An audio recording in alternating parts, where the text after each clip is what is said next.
ಎಲ್ಲರಿಗೂ ನಮಸ್ಕಾರ ಸ್ನೇಹಿತರೆ. ಗೃಹಲಕ್ಷ್ಮಿ ಯೋಜನೆಯ 25 ಮತ್ತು 26ನೇ ಕಂತಿನ ಮಾಹಿತಿಗೆ ನಿಮ್ಮೆಲ್ಲರಿಗೂ ಕೂಡ ಸ್ವಾಗತ. ಇವತ್ತು ಸರ್ಕಾರದ ಕಡೆಯಿಂದ 25 ಮತ್ತು 26ನೇ ಕಂತಿನ ಹಣಕ್ಕೆ ಭರ್ಜರಿ ಗುಡ್ ನ್ಯೂಸ್ ಬಂದಿರುವಂತದ್ದು ಸ್ನೇಹಿತರೆ. 25 ಮತ್ತು 26ನೇ ಕಂತಿನ ಹಣ ಏನಿದೆ ಅದು ಜಮಾ ಆಗೋಕೆ ಕ್ಷಣಗಣನೆ ಶುರುವಾಗಿದೆ ಅಂತಾನೆ ಹೇಳ್ಬೋದು. ಇದರ ಬಗ್ಗೆ ಕಂಪ್ಲೀಟ್ ಮಾಹಿತಿ ಈ ಒಂದು ವಿಡಿಯೋದಲ್ಲಿ ಇರುತ್ತೆ ಸ್ನೇಹಿತರೆ. ವಿಡಿಯೋನ ತಪ್ಪದೆ ಸಂಪೂರ್ಣವಾಗಿ ಲಾಸ್ಟ್ ತನಕ ನೋಡಿ ಸ್ನೇಹಿತರೆ. ವಿಡಿಯೋನ ಎಲ್ಲೂ ಕೂಡ ಸ್ಕಿಪ್ ಮಾಡಬೇಡಿ. ಎಲ್ಲ ಮಹಿಳಾ ಫಲಾನುಭವಿಗಳಿಗೂ ಭರ್ಜರಿ ಅಂದ್ರೆ ಭರ್ಜರಿ ಗುಡ್ ನ್ಯೂಸ್ ಇದೆ ಅಂತಾನೆ ಹೇಳ್ಬೋದು. ಹೌದು ಸ್ನೇಹಿತರೆ, ಈ ಒಂದು ವಿಡಿಯೋದಲ್ಲಿ 25 ಮತ್ತು 26ನೇ ಕಂತಿನ ಗೃಹಲಕ್ಷ್ಮಿ ಯೋಜನೆಯ 2,000 ರೂಪಾಯಿ ಹಣ ಏನಿದೆ ಅದು ಮೊದಲ ಹಂತದಲ್ಲಿ ಯಾವೆಲ್ಲ ಜಿಲ್ಲೆಗಳ ಫಲಾನುಭವಿಗಳಿಗೆ ಮೊದಲು ಜಮಾ ಆಗಲಿದೆ ಅನ್ನೋದನ್ನ ತಿಳಿಸ್ಕೊಡ್ತೀನಿ ಸ್ನೇಹಿತರೆ. ಹಾಗೆಯೇ 25 ಮತ್ತು 26ನೇ ಕಂತಿನ ಹಣದ ಬಗ್ಗೆ ಮುಖ್ಯವಾದ ಮಾಹಿತಿಯನ್ನು ಕೂಡ ತಿಳಿಸ್ಕೊಡ್ತೀನಿ. ವಿಡಿಯೋನ ಎಲ್ಲೂ ಕೂಡ ಸ್ಕಿಪ್ ಮಾಡಬೇಡಿ, ಪೂರ್ತಿಯಾಗಿ ನೋಡಿ. ಅದಕ್ಕೂ ಮುಂಚೆ ನೀವೇನು ಕೂಡ ನಮ್ಮ ಕನ್ನಡ ನ್ಯೂಸ್ ಒನ್ ಚಾನೆಲ್ನ ಮೊದಲನೇ ಸಲ ಭೇಟಿ ಮಾಡಿದ್ರೆ ದಯವಿಟ್ಟು ಸಬ್ಸ್ಕ್ರೈಬ್ ಮಾಡ್ಕೊಳ್ಳಿ ಸ್ನೇಹಿತರೆ. ಇದೇ ರೀತಿ ಎಲ್ಲ ಗೃಹಲಕ್ಷ್ಮಿ ಯೋಜನೆಯ ಮಾಹಿತಿಗಳನ್ನ ಪ್ರತಿದಿನ ನಿಮಗಾಗಿ ಕೊಡ್ತಾ ಹೋಗ್ತೀನಿ. ಹಾಗೆಯೇ ಈ ಒಂದು ವಿಡಿಯೋಗೆ ಲೈಕ್ ಮಾಡೋ ಮೂಲಕ ಸಪೋರ್ಟ್ ಕೂಡ ಮಾಡಿ ಸ್ನೇಹಿತರೆ. 25 ಮತ್ತು 26ನೇ ಕಂತಿನ ಗೃಹಲಕ್ಷ್ಮಿ ಯೋಜನೆಯ ಹಣದ ಬಗ್ಗೆ ನಮ್ಮ ಕರ್ನಾಟಕ ರಾಜ್ಯ ಸರ್ಕಾರದ ಕಡೆಯಿಂದ ಒಂದು ಗುಡ್ ನ್ಯೂಸ್ ಕೊಟ್ಟಿದ್ದಾರೆ ಅಂತಾನೆ ಹೇಳ್ಬೋದು ಸ್ನೇಹಿತರೆ. ಅದೇನಪ್ಪಾ ಅಂದ್ರೆ 25 ಮತ್ತು 26ನೇ ಕಂತಿನ ಗೃಹಲಕ್ಷ್ಮಿ ಯೋಜನೆಯ ಹಣ ಏನಿದೆ ಅದು ನಾಳೆಯಿಂದ ಅಂದ್ರೆ ಇದೇ ಜನವರಿ ತಿಂಗಳಿಂದ ಎಲ್ಲ ಫಲಾನುಭವಿಗಳ ಖಾತೆಗಳಿಗೆ ಬಿಡುಗಡೆ ಮಾಡುವ ಪ್ರೋಸೆಸ್ ಸ್ಟಾರ್ಟ್ ಆಗುತ್ತೆ ಅನ್ನುವಂತಹ ಒಂದು ಗುಡ್ ನ್ಯೂಸ್ ಸಿಕ್ಕಿದೆ ಸ್ನೇಹಿತರೆ. 25 ಮತ್ತು 26ನೇ ಕಂತಿನ ಗೃಹಲಕ್ಷ್ಮಿ ಹಣ ಮೊದಲನೇ ಹಂತದಲ್ಲಿ ಸುಮಾರು 18 ಜಿಲ್ಲೆಗಳ ಫಲಾನುಭವಿಗಳಿಗೆ ಜಮಾ ಮಾಡಲು ರಾಜ್ಯ ಸರ್ಕಾರ ಮುಂದಾಗಿದೆ ಅಂತಾನೆ ಹೇಳ್ಬೋದು ಸ್ನೇಹಿತರೆ. ಈಗ ಯಾವೆಲ್ಲ ಜಿಲ್ಲೆಗಳಿಗೆ ಮೊದಲನೇ ಹಂತದಲ್ಲಿ 25 ಮತ್ತು 26ನೇ ಕಂತಿನ ಗೃಹಲಕ್ಷ್ಮಿ ಯೋಜನೆಯ ಹಣ ಜಮಾ ಆಗುತ್ತೆ ಅನ್ನೋದು ನಾವು ನೋಡ್ತಾ ಹೋಗೋಣ ಬನ್ನಿ ಸ್ನೇಹಿತರೆ. ಬೆಳಗಾವಿ, ಬೀದರ್, ಚಿಕ್ಕಬಳ್ಳಾಪುರ, ಕಲಬುರಗಿ, ರಾಯಚೂರು, ಕೋಲಾರ, ಉಡುಪಿ, ಹಾಸನ, ಚಿಕ್ಕಮಗಳೂರು, ಬಳ್ಳಾರಿ, ಧಾರವಾಡ, ಉತ್ತರ ಕನ್ನಡ, ದಕ್ಷಿಣ ಕನ್ನಡ, ಹಾವೇರಿ, ಮಂಗಳೂರು, ಶಿವಮೊಗ್ಗ, ದಾವಣಗೆರೆ, ಹುಬ್ಳಿ, ಇದಾದ್ಮೇಲೆ ಕೊಡಗು ಹಾಗೂ ಮೈಸೂರು.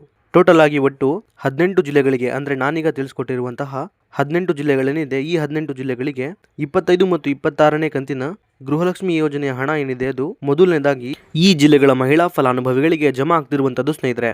ಈಗ ಇಲ್ಲೊಂದು ಕ್ಲಾರಿಟಿನ ನಿಮ್ಮೆಲ್ಲರಿಗೂ ಕೂಡ ಕೊಡ್ತೀನಿ ಸ್ನೇಹಿತರೆ. ಅದೇನಪ್ಪಾ ಅಂದ್ರೆ ಈಗ ನಾನು ತಿಳಿಸ್ಕೊಟ್ಟಿರುವಂತಹ 18 ಜಿಲ್ಲೆಗಳೇನಿದೆ ಈ 18 ಜಿಲ್ಲೆಗಳಲ್ಲಿ ಸಂಪೂರ್ಣವಾಗಿ 25 ಮತ್ತು 26ನೇ ಕಂತಿನ ಗೃಹಲಕ್ಷ್ಮಿ ಯೋಜನೆಯ ಹಣ ಏನಿದೆ ಅದು ಎಲ್ಲಾ ಫಲಾನುಭವಿಗಳಿಗೆ ಒಟ್ಟಿಗೆ ಜಮಾ ಆಗೋದಿಲ್ಲ ಸ್ನೇಹಿತರೆ. ಅಂದ್ರೆ ಹಂತ ಹಂತವಾಗಿ ಇದೇ ಜನವರಿ ತಿಂಗಳು ಮುಗಿಯೋದ್ರೊಳಗೆ ಎಲ್ಲ ಫಲಾನುಭವಿಗಳ ಖಾತೆಗಳಿಗೆ ಜಮಾ ಆಗುತ್ತೆ ಸ್ನೇಹಿತರೆ. ಯಾಕಂದ್ರೆ ಸಂಪೂರ್ಣವಾಗಿ ಎಲ್ಲ ಫಲಾನುಭವಿಗಳಿಗೆ ಹಣ ಜಮಾ ಆಗೋಕೆ ಕನಿಷ್ಠ ಅಂದ್ರೂ ಸಹ 15ರಿಂದ 20 ದಿನಗಳ ತನಕ ಸಮಯ ಬೇಕೇ ಬೇಕು ಸ್ನೇಹಿತರೆ. ಈ ಮಾಹಿತಿಯನ್ನ ಖುದ್ದು ಲಕ್ಷ್ಮೀ ಹೆಬ್ಬಾಳ್ಕರ್ ಮೇಡಮ್ ಅವರು ನೀಡಿದ್ದಾರೆ. ಹಾಗಾಗಿ ಒಂದು ದಿನಕ್ಕೆ ಇಷ್ಟು ಫಲಾನುಭವಿಗಳಿಗೆ ಅನ್ನುವಂಥ ಒಂದು ರೀತಿಯಲ್ಲಿ 25 ಮತ್ತು 26ನೇ ಕಂತಿನ ಗೃಹಲಕ್ಷ್ಮಿ ಯೋಜನೆಯ 4,000 ರೂಪಾಯಿ ಹಣ ಏನಿದೆ ಅದು ಜಮಾ ಆಗ್ತಾ ಹೋಗುವಂಥದ್ದು ಸ್ನೇಹಿತರೆ. ಈಗ ನಾನು ತಿಳಿಸ್ಕೊಟ್ಟಿರುವಂತೆ ಇಷ್ಟು ದಿನದಲ್ಲಿ 25 ಮತ್ತು 26ನೇ ಕಂತಿನ ಗೃಹಲಕ್ಷ್ಮಿ ಯೋಜನೆಯ ಹಣ ಏನಿದೆ ಅದು ಜಮಾ ಆಗ್ತಾ ಹೋಗುವಂಥದ್ದು ಸ್ನೇಹಿತರೆ.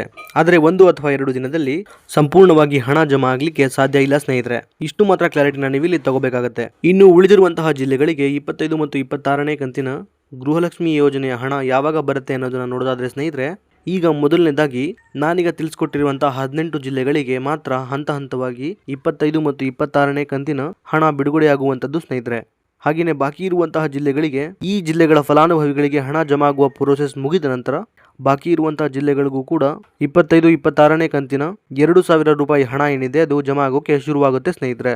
ಇನ್ನು ಸಾಕಷ್ಟು ಜನ ಫಲಾನುಭವಿಗಳಿಗೆ ಇನ್ನೂ ಕೂಡ 23 ಮತ್ತು 24ನೇ ಕಂತಿನ ಬಾಕಿ ಹಣ ಏನಿದೆ ಅದು ಜಮಾ ಆಗಿಲ್ಲ ಅನ್ನುವಂಥ ಒಂದು ಕಾಮೆಂಟ್ಗಳು ಬರ್ತಾ ಇರುತ್ತೆ ಸ್ನೇಹಿತರೆ. ಅಂತಹ ಎಲ್ಲ ಫಲಾನುಭವಿಗಳಿಗೆ ಹೇಳೋದೇನೆಂದ್ರೆ 23 ಮತ್ತು 24ನೇ ಕಂತಿನ ಹಣ ಏನಿದೆ ಅದು ಕಳೆದ ನವೆಂಬರ್ ಮತ್ತು ಡಿಸೆಂಬರ್ ತಿಂಗಳಲ್ಲಿ ಜಮಾ ಆಗೋಕೆ ಶುರುವಾಗಿರುವಂತದ್ದು ಸ್ನೇಹಿತರೆ. ಹೀಗಾಗಿ ಎಲ್ಲ ಮಹಿಳೆಯರ ಖಾತೆಗಳಿಗೆ ಹಣ ಜಮಾ ಆಗೋಕೆ ಸ್ವಲ್ಪ ಸಮಯ ಹಿಡಿಯುತ್ತೆ. ಆದ್ದರಿಂದ ನಿಮ್ಮ ಖಾತೆಗಳಿಗೂ ಸಹ ಈ ತಿಂಗಳ ಒಳಗಾಗಿ 23 ಮತ್ತು 24ನೇ ಕಂತಿನ ಪೆಂಡಿಂಗ್ ಹಣ ಏನಿದೆ ಅದು ಜಮಾ ಆಗತ್ತೆ. ಹಾಗಾಗಿ ಯಾರು ಕೂಡ ಚಿಂತೆ ಮಾಡುವ ಅಗತ್ಯ ಇಲ್ಲ. ಇದಿಷ್ಟು ಕೂಡ ಇವತ್ತಿನ ಮಾಹಿತಿಯಾಗಿತ್ತು ಸ್ನೇಹಿತರೆ. ಇದೇ ರೀತಿ ಎಲ್ಲ ಗೃಹಲಕ್ಷ್ಮಿ ಯೋಜನೆಯ ಹೊಸ ಮಾಹಿತಿಗಳಿಗಾಗಿ ನಮ್ಮ ಕನ್ನಡ ನ್ಯೂಸ್ ಒನ್ ಚಾನಲ್ನ ದಯವಿಟ್ಟು ಸಬ್ಸ್ಕ್ರೈಬ್ ಮಾಡಿಕೊಳ್ಳಿ. ಹಾಗೆಯೇ ಈ ಒಂದು ವಿಡಿಯೋ ನಿಮಗೆ ಇಷ್ಟ ಆಗಿದ್ರೆ ಲೈಕ್ ಮಾಡೋ ಮೂಲಕ ಸಪೋರ್ಟ್ ಕೂಡ ಮಾಡಿ. ಮತ್ತೆ ಮುಂದಿನ ವಿಡಿಯೋದಲ್ಲಿ ಸಿಗೋಣ. ಅಲ್ಲಿವರೆಗೂ ಧನ್ಯವಾದ.